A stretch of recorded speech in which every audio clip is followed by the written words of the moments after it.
Now, I'll start about suppositories, and this is part 1 of suppositories.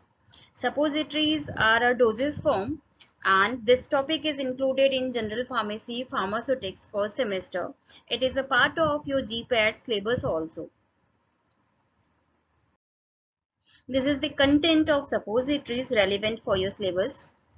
It includes this. I had included these topics in suppositories. First is definition of the suppositories and other body inserts. Various types of body inserts like suppositories, pessaries, earphones and all. Factors affecting absorption of drug from these inserts to systemic circulation. Various bases used for preparation of suppositories.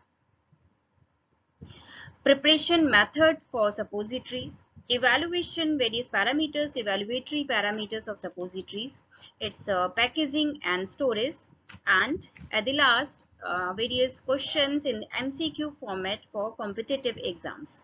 So coming to the first part, which is definition of suppositories. Now it's about suppositories. Suppositories, they are body inserts. Definition of suppositories, it is a solid dosage form. It is a solid dosage form which is intended for insertion into body orifices, or you can say body cavity.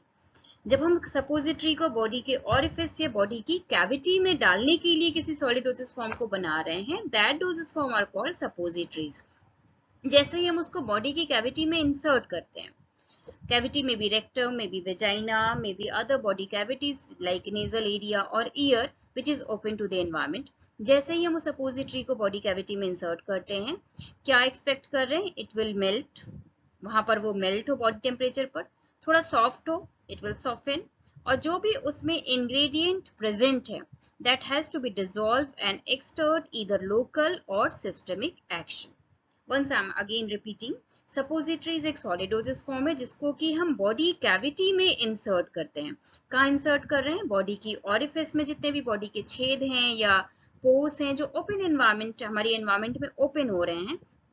I am revising the all the orifices of the body or the cavities of the body. It is rectum, it is vagina, it is urethra, it may be nasal area or ear area also. Mainly rectum, vagina और urethra के लिए बनता है, but nasal area और year के लिए भी, sorry year और नेजल, हम नेजल बॉगीज, इसके लिए भी हम सपोजिटरीज बनाते हैं. जैसे ही हम बॉडी कैविटी में इंसर्ट करेंगे, वहां पर ये मेल्ट होता है, सॉफ्ट होता है, डिसॉल्व करता है उसमें प्रेजेंट इंग्रेडिएंट्स को, लोकल या सिस्टमिक एक्शन जिसके लिए भी हमने बना रखा है उसको एक्सर्ट करेगा. ब्रिटिश फार्माकोपिया की जो डेफिनेशन है सपोजिटरी की, वो है suppositories are solid single dose preparation.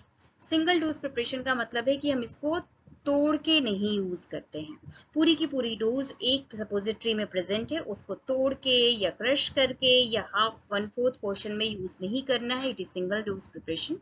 The shape, volume, consistency, ये जिस भी एरिया के लिए अप्लाई करना है उसके अकॉर्डिंग डिसाइड होता है. लाइक रेक्टल के लिए अलग है, वेजाइना के लिए अलग है, यूरिथ्रा के लिए अलग है. तो उसका शेप क्या होगा, वॉल्यूम क्या होगा, वो डिपेंड करता है आप किस बॉडी कैविटी या किस बॉडी ऑरिफिस के लिए यूज कर रहे हैं. This you can see the one of the suppository, it is rectal suppository जो हाथ में पाम पे रखा हुआ है हमने, ये ग्लिसरोजिलेटिन सपोजिटरी है आपका. And here the rectal suppository किसी एक बेबी को कॉन्स्टिपेशन रिलीव करने के लिए या फिर वहां पर लोकल इन्फेक्शन हो रखा होगा अगर, तो उसके लिए हम यूज कर सकते हैं. This is the use of rectal suppositories, you can see here. The next topic is uses of suppositories. कहाँ कहाँ हम सपोजिटरीज को यूज करते हैं? First, for local action. Local action के लिए हम सपोजिटरी को यूज करें. लोकल एक्शन का मतलब है जिस एरिया पर हमने सपोजिटरी को लगाया है उसी पर्टिकुलर एरिया पर वो अपना एक्शन दे. कौन कौन से एक्शन वो प्रोवाइड कर सकता है? कॉन्स्टिपेशन अगर है, रेक्टल सपोजिटरी का सबसे बड़ा यूज होता है कॉन्स्टिपेशन को रिलीव करना. कॉन्स्टिपेशन रिलीव करने के लिए हम यूज कर सकते हैं. लोकल पेन को रिलीव करने के लिए यूज कर सकते हैं. इचिंग या इन्फ्लेमेशन, इचिंग है या इन्फ्लेमेशन है लोकल एरिया में, उसके लिए भी हम सपोजिटरीज को यूज करते हैं. नेक्स्ट, इन्फेक्शन, कुछ इसी तरीके का इन्फेक्शन गेन कर लिया है लोकल एरिया में, कोई इन्फेक्शन है तो वहां भी हम लोकल सपोजिटरी जिसमें कि एंटी इन्फेक्टिव एजेंट्स पड़े हुए, एंटी माइक्रोबियल एजेंट्स पड़े हुए, उसके लिए यूज करते हैं. तो मेन जो यूजेस हैं वो कॉन्स्टिपेशन के लिए या लोकल एरिया पर कोई हमें ट्रीटमेंट देनी है, वो है आपका यूज लोकल एक्शन से related. The other is systemic effect. Normally systemic use के लिए तो हम सपोजिटरी नहीं लेते हैं, बट अगर वो म्यूकस मेम्ब्रेन को क्रॉस करके अपना ब्लड कॉन्सेंट्रेशन अचीव कर सकता है, अगर ब्लड में इसका प्रॉपर कॉन्सेंट्रेशन अचीव हो पा रहा है, then we can use systemic suppositories. वहां पर हम सिस्टमिक सपोजिटरीज को यूज कर सकते हैं। ब्लड कॉन्सेंट्रेशन मिलने के बाद ब्लड पूरी बॉडी में सर्कुलेट करेगा एंड हियर जो भी उसका एक्शन है पर्टिकुलर टिश्यू पे अपना एक्शन प्रोवाइड कर सकता है।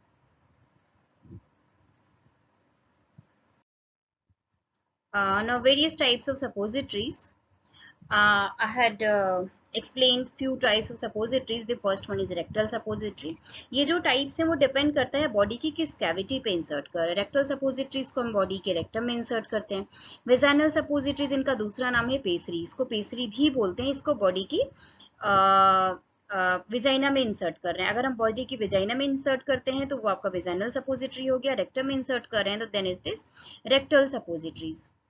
रेक्टल सपोजिटरीज की बात करें तो अगर एडल्ट के लिए यूज कर रहे हैं तो इसका जो वेट होगा वो 2 ग्राम के आसपास है और नॉर्मली टापिडो शेप का ये सपोजिटरी होता है। पर अगर हम चिल्ड्रन के लिए यूज कर रहे हैं, चिल्ड्रंस में रेक्टल सपोजिटरीज यूज कर रहे हैं तो उसका वेट ऑब्वियसली छोटा होगा, तो half of the adult size वो 1 ग्राम के वेट को लेकर के हम प्रोसीड करते हैं। नॉर्मली आपने देखा कि एडल्ट्स के लिए 2 ग्राम और बच्चों के लिए वो आपका जो वेट है वो 1 ग्राम के पास है। वेजाइनल सपोजिटरीज का मतलब है कि वेजाइना में इंसर्ट करना है, तो वेजाइना में इंसर्ट करने के लिए जो वेट होता है वो 3 to 5 ग्राम के वेट की सपोजिटरी बनाते हैं और ये ओवी फॉर्म, कहीं ना कहीं ओवल, स्टार्टिंग जो पॉइंट है उसका थोड़ा सा ओवल शेप का पॉइंटेड होगा या ग्लोब्यूलर फॉर्म का भी हम सपोजिटरी देते हैं। कॉम्प्रेस्ड प्रेस्ड टैबलेट, कॉम्प्रेस्ड या टैबलेट प्रेस को भी कोन के शेप में अगर हम प्रिपेयर कर सकें तो उसे भी वेजाइनल सपोजिटरीज की तरह यूज करते हैं। वेजाइनल सपोजिटरीज का दूसरा नाम पेसरीज भी है। वेजाइनल सपोजिटरीज को हम लोग पेसरीज भी बोलते हैं। ये उसका एक सिनोनिम है, तो अगर पेसरी के नाम से आपको पूछा जाए तो आप उसको वेजाइनल सपोजिटरी जिसका की वेट है आपका 3 से 5 ग्राम का, उसके साथ एक्सप्लेन करोगे। The larger molds are usually used in preparation of pastries। जो 4 ग्राम या 8 ग्राम के मोल्ड्स क्या है, एक तरीके की मेटालिक मोल्ड्स हैं जिसमें डाल करके उसी शेप का आपका पेस्ट्री या कोई भी इंसर्ट लाइक रेक्टल सपोजिटरी या वेजाइनल सपोजिटरी या कोई भी आपकी दूसरी इंसर्ट्स को प्रिपेयर किया जाता है। पेस्ट्रीज नॉर्मली लोकल एक्शन के लिए ही यूज होता है। नॉर्मली हम इसको पेस्ट्री को तो हमेशा लोकल एक्शन के लिए यूज करते हैं। हाँ, कभी कभी हम इसको बहुत ही रेयर केस में सिस्टमिक एक्शन के लिए यूज करते हैं। The example is prostaglandin pastry.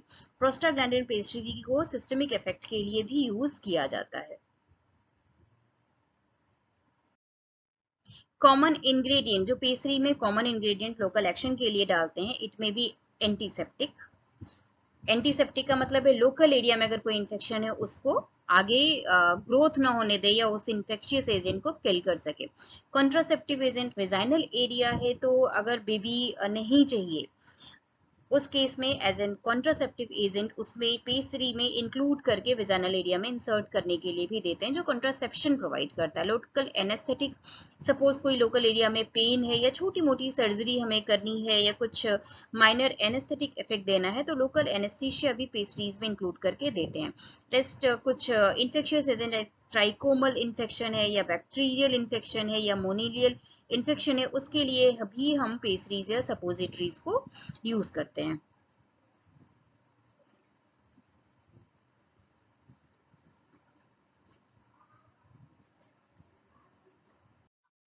The next is nasal suppository. As the name indicates, it is used for nasal cavity. इसका दूसरा नाम है nasal bogies और bogineria। nasal suppository को हम nasal bogies या bogineria भी बोलते हैं। अगर nasal area में हम किसी suppository को डाल रहे हैं, obviously ये comfort feel नहीं होगा यहाँ पर, बट ये सपोजिटरीज अगर नेजल एरिया में जाकर के मेल्ट हो जा रही है तो उस एरिया में एडहेयर करके सिस्टमिक इफेक्ट दे सकती है।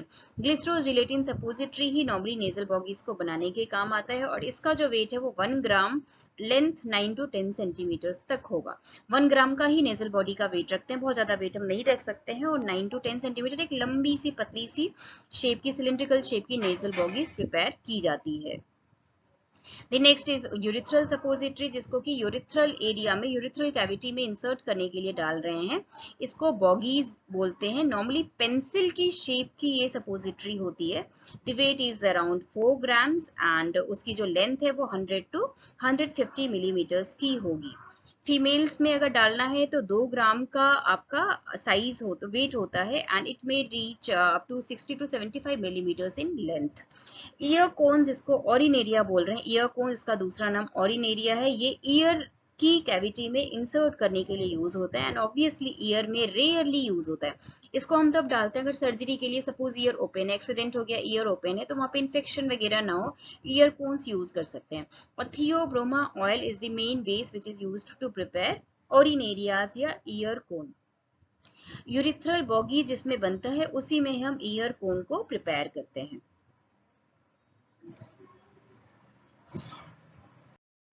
Now, advantages of suppositories. क्या एडवांटेजेस सपोजिटरीज के? लोकल एक्शन के लिए, रेक्टल म्यूकोसा में लोकल एक्शन के लिए हम यूज करते हैं। कॉन्स्टिपेशन को रिलीव करना है, बॉवेल इवैक्यूएट करना है, उसके लिए सपोजिटरीज यूज करते हैं। गैस्ट्रोइंटेस्टाइनल अगर इरिटेशन हो रहा है तो वहां पर इरिटेशन को अवॉइड करने के लिए सपोजिटरीज यूज कर रहे हैं। पेशेंट अनकॉन्शियस है, वो कंज्यूम नहीं कर सकता है, उस केस में हम सपोजिटरीज को यूज करते हैं। अनकॉन्शियस पेशेंट के केस में भी सपोजिटरीज यूज की जाती हैं क्योंकि वो ओरल रूट से कंज्यूम नहीं कर सकता है। अगर सिस्टमिक एब्जॉर्प्शन मिल रहा है तो सिस्टमिक एब्जॉर्प्शन में फर्स्ट पास मेटाबॉलिज्म बाईपास होगा। फर्स्ट पास मेटाबॉलिज्म बाईपास होगा मतलब कि इंटेस्टाइन इसमें नहीं पड़ा है तो इंटेस्टाइनल आपका डिग्रेडेशन या एंजाइम्स के थ्रू डिग्रेडेशन है वो नहीं होगा, सीधे आपके रेक्टल एरिया से म्यूकोसल मेम्ब्रेन को क्रॉस करते हुए ब्लड सर्कुलेशन अचीव हो जाता है। बेबीज के लिए, ओल्ड एज पेशेंट के लिए जो मेडिसिन को स्वेलो नहीं कर सकते हैं, सपोजिटरी में be a route of administration, जिसमें रेक्टल या किसी और बॉडी कैविटी के एरिया से हम डोजेस फॉर्म को इंसर्ट करते हैं। पोस्ट ऑपरेटिव पेशेंट्स जो कि ओरल मेडिसिन को एडमिनिस्टर नहीं कर सकते हैं, वहां पर हम सपोजिटरीज को यूज करते हैं। वो पेशेंट जिसको कि मेडिसिन लेते ही सीवियर नोजिया, वो वोमिटिंग हो रही है, सीवियर नोजिया के केस में या वोमिटिंग के केस में भी सपोजिटरीज यूज किए जाते हैं। These are the few advantages of suppositories dosage form, या जिसको हम inserts बोलते हैं, body inserts बोलते हैं, जो कि body cavity में insert होते हैं, उनके advantages हैं। तो समराइज करने के लिए जो मेन एडवांटेज है वो ये है जब पेशेंट ओरल रूट से नहीं ले सकता है, एक तब दूसरा लोकल एक्शन देना है, उस केस में हम सपोजिटरी। डिसएडवांटेजेस ऑफ सपोजिटरीज, क्या डिसएडवांटेज है? पहली चीज, क्योंकि हम बॉडी की कैविटी में इंसर्ट कर रहे हैं तो पेशेंट जल्दी उसको एक्सेप्ट नहीं करता है, पेशेंट कंप्लायंस नहीं मिलती है। तो बॉडी कैविटी में इंसर्ट करना है, वहां से लीकेज भी होगा, वो मेल्ट करके लीक करता है, तो that is not comfortable for the patients, तो पेशेंट एक्सेप्टेबिलिटी नहीं आती है।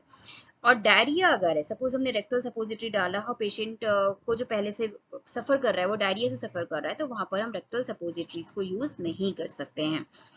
Total amount of the drug जो है वो पूरा का पूरा एडमिनिस्टर अगर होगा वहां पर लोकल एरिया में तो इरिटेशन कॉज करता है। लोकल एरिया में अगर ड्रग हम एडमिनिस्टर कर रहे हैं तो वो लोकल एरिया में इरिटेशन कॉज करता है, तो ज्यादा अमाउंट ऑफ द ड्रग अगर हम देंगे एक ही एरिया में लोकल एक्शन के लिए तो वो कहीं ना कहीं इरिटेबल होगा पेशेंट के लिए, तो पेशेंट कंप्लायंस नहीं मिलेगी।